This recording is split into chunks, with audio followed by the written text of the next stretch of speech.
morning everyone. Today we have the privilege of interacting with Dr. Pratichi Kadam Pillai Madam, a respected pediatrician and nephrologist, an esteemed alumnae of Parle Vidyalaya English Medium School Secondary Section.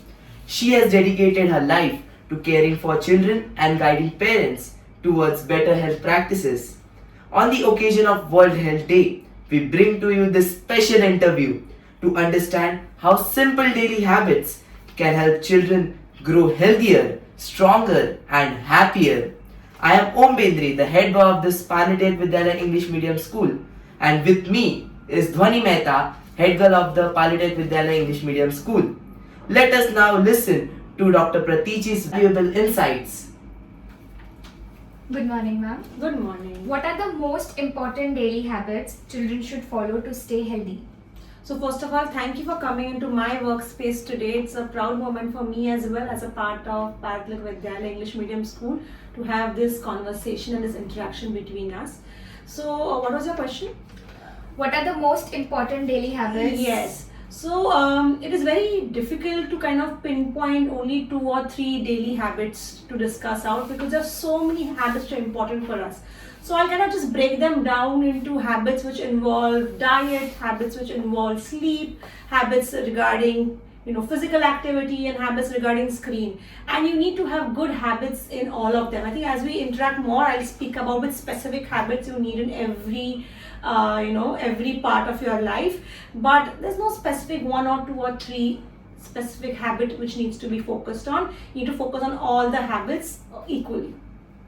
That was very helpful. How important is a balanced diet for growing children and what should it include? Also, how important is hydration? So balanced diet, the name says itself, right? By balance means it has all the nutrients in the correct amount. So carbohydrates and proteins and vitamins and minerals all come together, some amount of fats and oils all come together to form a balanced diet. So we need carbohydrates for energy, some amount of fats and oils for energy. We need protein for muscle building and immunity, and also required vitamins and minerals to boost our immune system. So we need to have all that in the plate in adequate quantities. What I usually tell the families or students like you is have a rainbow on the plate. So all the colors of the rainbow need to be on the plate. So fruits and your green dal or your yellow dal or your red apple or your cucumber, your papaya, your pumpkin. So many colors, the leafy vegetables which are green, all needs to be on the plate, which ensures you have the entire balanced diet. And it's very, very important because every nutrient has a role to play. So you can't I eat only dal and rice, or I love only fruits. You need to have everything in adequate quantities. So it's very, very important for growth and development. Also, how important is hydration? So hydration, so 70% of our bodies is water. Okay, so water is required in every cell of our body, so it's very, very important. Children or students your age must drink around 2 to 2.5 liters of water per day. Water or any other healthy fluid, like chas or buttermilk or lime juice is fine. Not the packet juices, not the soda, not the fizzy drinks. Any healthy water is the best, but even chas, buttermilk or lime juice is fine. And it keeps our muscle healthy, it keeps our brain healthy, so we require it to be active and healthy. So water is very, very important for daily functioning. So don't wait till you're thirsty. Every few hours you need to take few sips of water. Only then can you reach 2 and 2.5 liters in the entire day. With the summers coming up, with sport activities, you may need to drink sometimes even more. So in those times, you may have to drink around 2.5 to 3 liters. But otherwise, around 2 liters is fine for you all. That's very informative. Many children skip breakfast. How does this affect their health? So what is breakfast? So entire night you've been fasting, right? You've been sleeping, not eating anything after dinner. And in the morning when you wake up, you need to break that fast. So that's breakfast. It's the first main meal of the day. It needs to be balanced as well. So if you skip breakfast, you'll notice around school time, around 10 o'clock, 11 o'clock, you'll start feeling a bit tired, a bit sleepy. You can't focus in school, you can't pay attention to what's going on. And at that point, if you have some chips, you start eating them. You may have some chocolates, you start eating and looking for unhealthy foods. So missing your breakfast not only gets your energy down, decreases your concentration, but also makes you seek for unhealthy food. So having a good breakfast in the morning, even if it's a quick 10-minute breakfast, is very, very important. And again, a balanced meal in the breakfast is very important. So don't skip your breakfast. That was very helpful.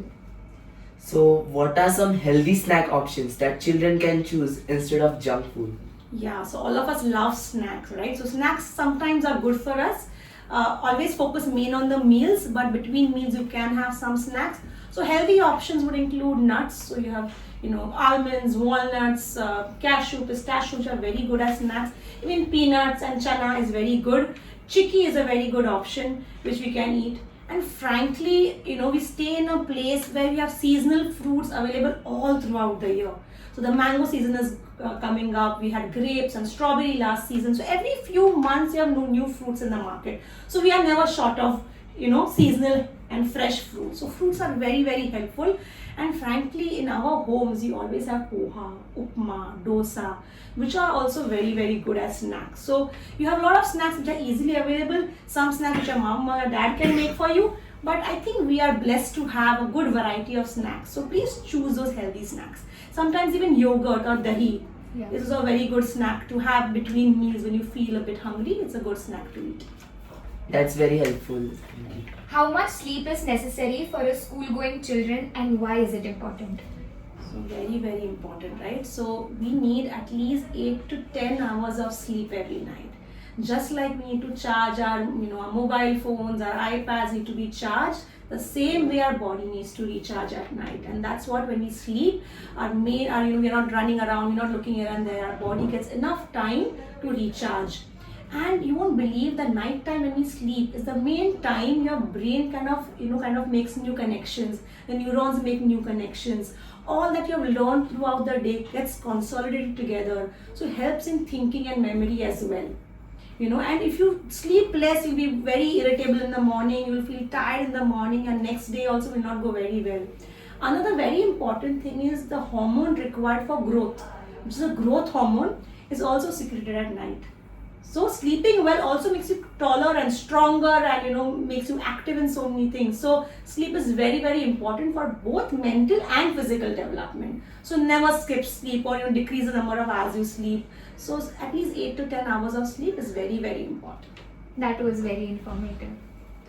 So, what role does physical activity play in a child's overall development? So with all the screen time which has come up, more and more children are not wanting to go and play and not wanting to go and indulge in some sports. But the WHO guidelines, the World Health Organization, says every child or every student needs to have at least 60 minutes of physical activity in a day.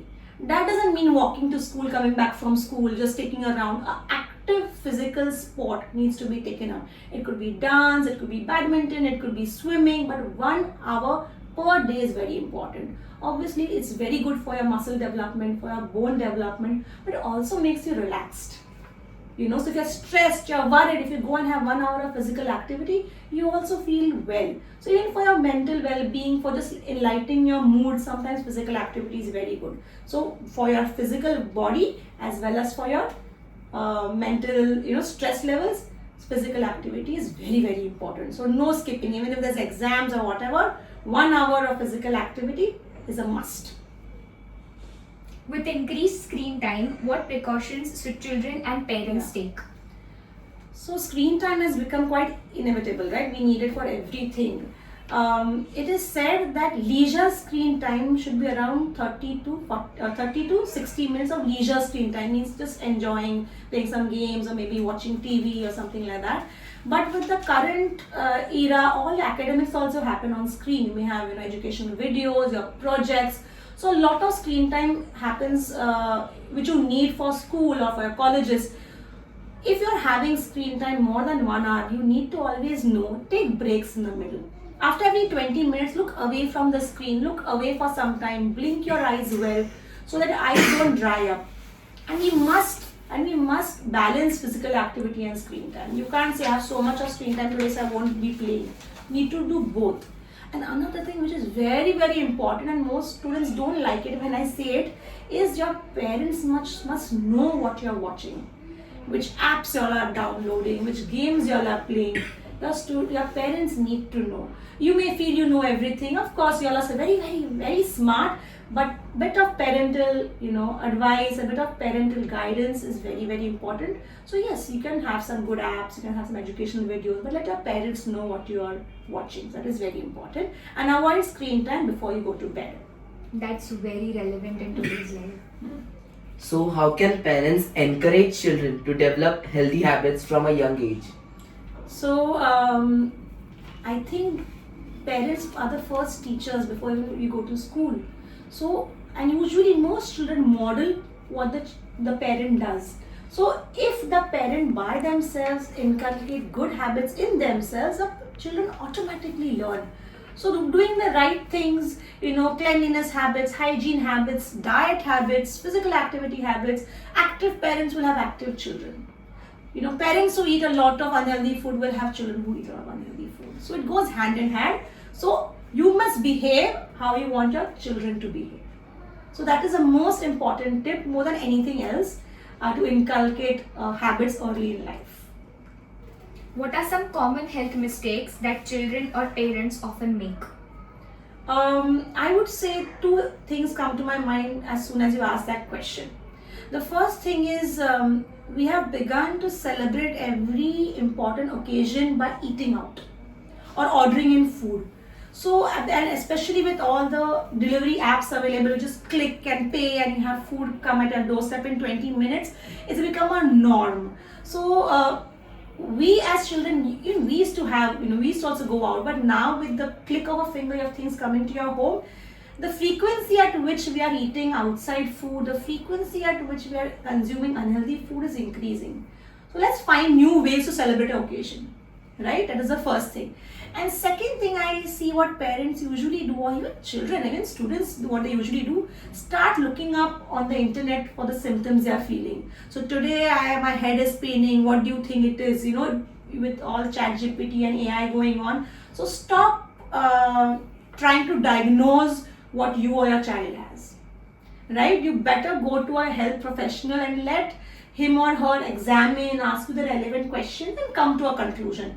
So stop looking at the search machine for answers regarding your health. There are two mistakes I think which can be easily rectified. How important is hygiene in preventing illnesses among children? Very important, right? So hygiene is mainly taking care of your own health and keeping clean. So waking up in the morning, brushing your teeth, brushing before going to bed, bathing daily, wearing clean clothes, takes care of our teeth, takes care of our skin, trimming our nails short so that no germs enter. After touching any surfaces when you come home from outside, after you use the washroom, cleaning our hands well with soap and water, not just putting some water and running away. Cleaning it well with soap and water is very, very important in preventing infection spread from yourself to others, as well as getting infection from others to yourself. So hygiene is very, very important, and this is health hygiene, and so many kinds of hygiene, but this is what I would like to stress upon, is to prevent spread of infection from one person to another. Yeah. What are some simple steps children can follow to build a strong immune system? So first and foremost of our immunity is a good diet. So a healthy, balanced diet is very, very important. That is the first thing. Second thing is maintaining good hygiene, as I just said, to prevent infections from coming to you and you're not spreading germs to others. And thirdly is taking timely vaccinations. So there are certain vaccinations you must have got as a baby which you don't remember about. But there are certain vaccines you take at 5 years, at 10 years, at 15 years, sometimes even after that. So you need to see a doctor for that. So that also is a very, very important part. So besides diet, hygiene, vaccination is very, very important in keeping yourself infection free. That's indeed an important point. So, how can children manage stress, especially during exams? So what is stress for you all, right? What is stress? So stress is a normal, it's a normal kind of a phenomenon which happens when we have a threat in front of us. An example I give is, in the olden time when people used to walk through the jungle and we had like a wild animal come in front of them, they used to stop walking or freeze in their step. Their palms would begin to sweat. You would tighten up your muscles. You would feel your heartbeat really fast. You would think, okay, what can I do next? Can I climb up this tree? Can I run away? That is what a stress response is, and it is very, very helpful in keeping yourself safe. But what has happened now is, even for any stimulus, we have an exaggerated stress response. So when exams come closer, though it's not a matter of life and death, we begin to perceive it like a dangerous thing which is going to happen. So you feel very worried, your mind gets clouded, and you want to just run away from there. So that is stress. So how to manage stress? First thing is, if you study regularly, or if after coming back home or over the weekend, just revise what you have done through the week, you will always be a step ahead when you come towards the exam. So suddenly you won't feel overburdened of doing 3 months worth of study on the same day, because you've been preparing slowly towards that day. So first thing is being well prepared. Okay. Secondly, even if you're well prepared and you're getting stressed and worried, what can I do? First thing will be distraction in the form of, listen to music, something you like to do. Go for a walk. Talk to your parents, talk to your friends, and try to relax. That's a good way to do it. Physical activity. Go for your sport, go for your badminton class, go for your dance class. Don't miss just because you have exams tomorrow.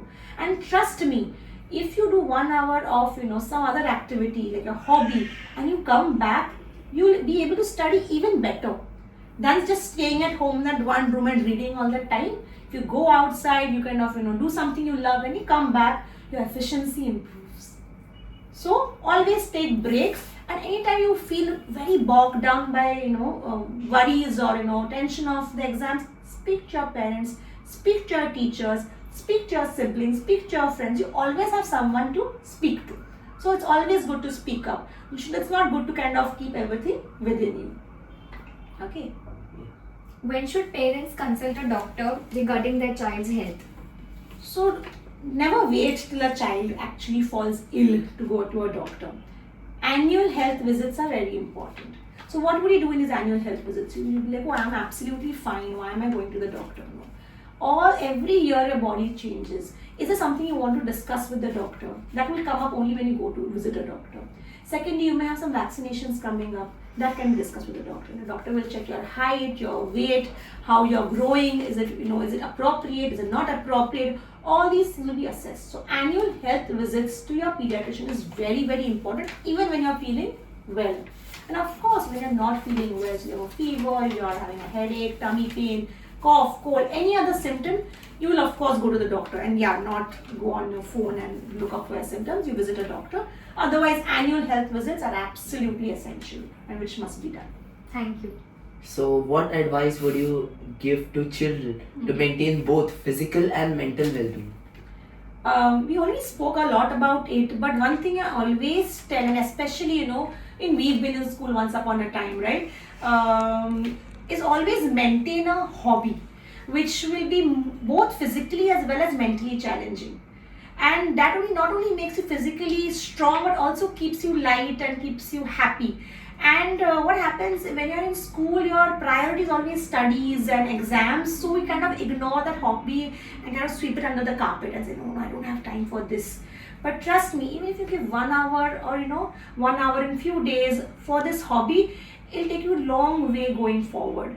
And this is only few years of your life which are very, very important. You must study, you must prepare well, you must give your exams well, but also maintain a hobby side by side which will help you later on also. When you're 20 or 30 or 40, you always remember my words, that Dr. Pratichi told us that when we were in school, we must maintain some hobby to make us feel better later on as well. So keep a hobby which is both mentally as well as physically challenging. Dance and sports and badminton. It's never late.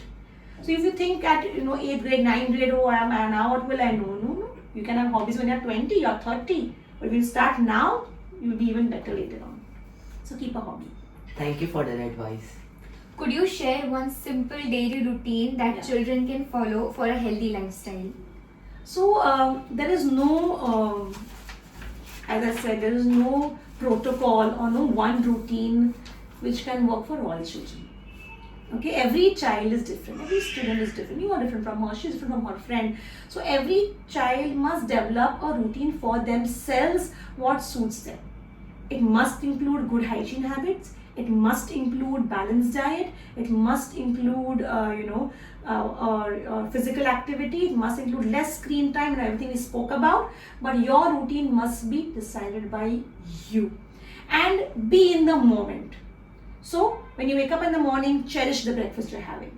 When you're going to school, focus what's happening in school. Don't think of, I have to go here in the evening. No, just focus what's happening in school when you're in school. Pay attention so everything will go in your brain. Once school is done, if you go for your dance class, focus in your dance class, focus in your swimming class. And be in the moment to get best out of it. Now while you're swimming, you can't think of the exam tomorrow.